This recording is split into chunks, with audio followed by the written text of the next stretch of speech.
nararanasan natin. Grace?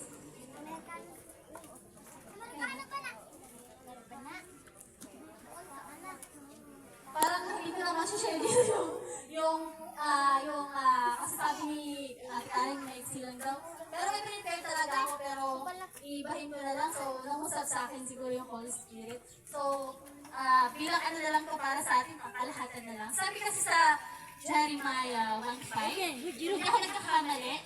So, bago pa malikhain tayo, nasa sinapupunan pa lang tayo ng ating mga magulang, kilala na tayo ng Diyos. So, ayan lang muna. Let's pray muna. Panginoon, we welcome the power of the Holy Spirit in this place. Lord, surround us, Lord God, with your loving presence, Panginoon. Lord, salamat, Panginoon, sa hapon ito, Panginoon.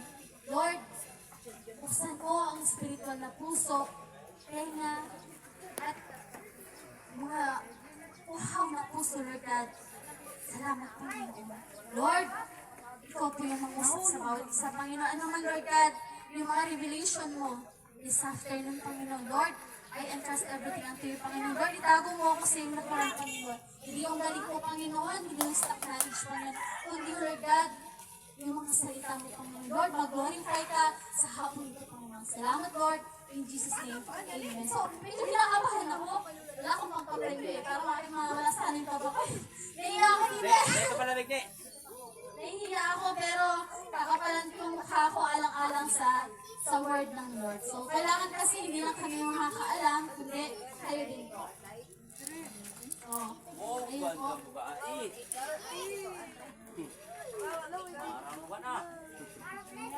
So, kanina po, sinabi ko sa Jeremiah 1:5, bago pa man likhain si Alsea, bago pa man malaman ni Ate Karen na positive siya, alam na ng Diyos kung ano ang plano sa batang ito. Naniniwala po ba kayo? Na lahat po tayo na nilikha ng Diyos, alam na kung ano yung magandang plano para sa atin. Diba, sabi nga sa Jeremiah 29:11, for I know the plans I have for you.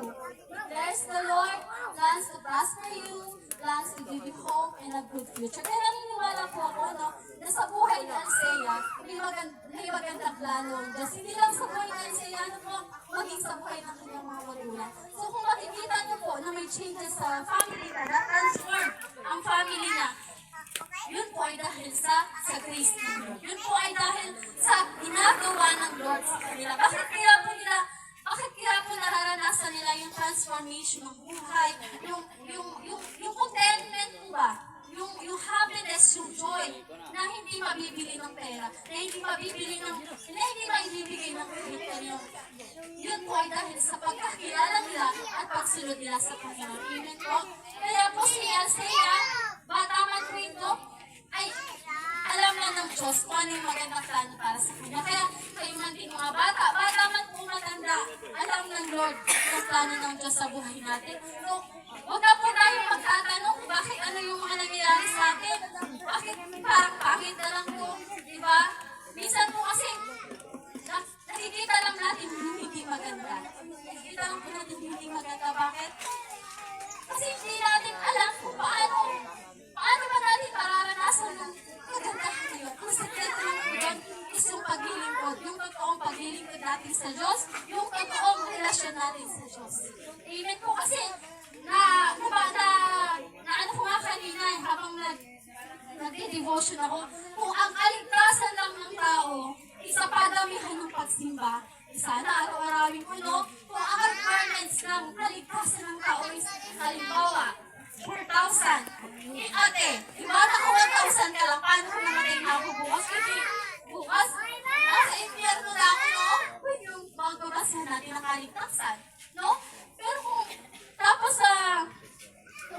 kung ang basihan din ng kaligtasan is yung pagalingan sa Bible, magaling ako mag-recite, magaling ako, madami kong memory verse. Kung yan lang din naman ang basihan, ay kabisaduhin ko na simula Genesis hanggang Revelation. Pero hindi yun ang plano ng Diyos. Amen? Ang plano ng Diyos ay maganda, yung marating mo talaga yung buhay na walang hanggan. Amen po? Tapos kung ang kaligtasan lang din naman ay paramihan ng pagalingan mag-pray, ano na talaga ako doon? Ligtas na siguro ako pag ganon. Amen? situation na yun. Alam natin kung ano yung magandang plano na yun sa atin ng Diyos. Amen po ba? So, minsan kasi, ginagawa natin maging magaling ako sa Bible, magaling ako magsalita, for just to impress others. Ganun lang, kaliit ba yung ano natin, yung pagiging Kristiyano natin. Dapat hindi natin yung ginagawa para sa tao, ginagawa natin yung para sa Diyos. Amen po? Kaya, but sometimes, we are not, called to be religious. We are called to be spiritual being. Kaya, ayun lang sa ngayong hapon, sinare ko lang na si Isaiah, bata pa man lang to, nare-receive niya ng kaligtasan.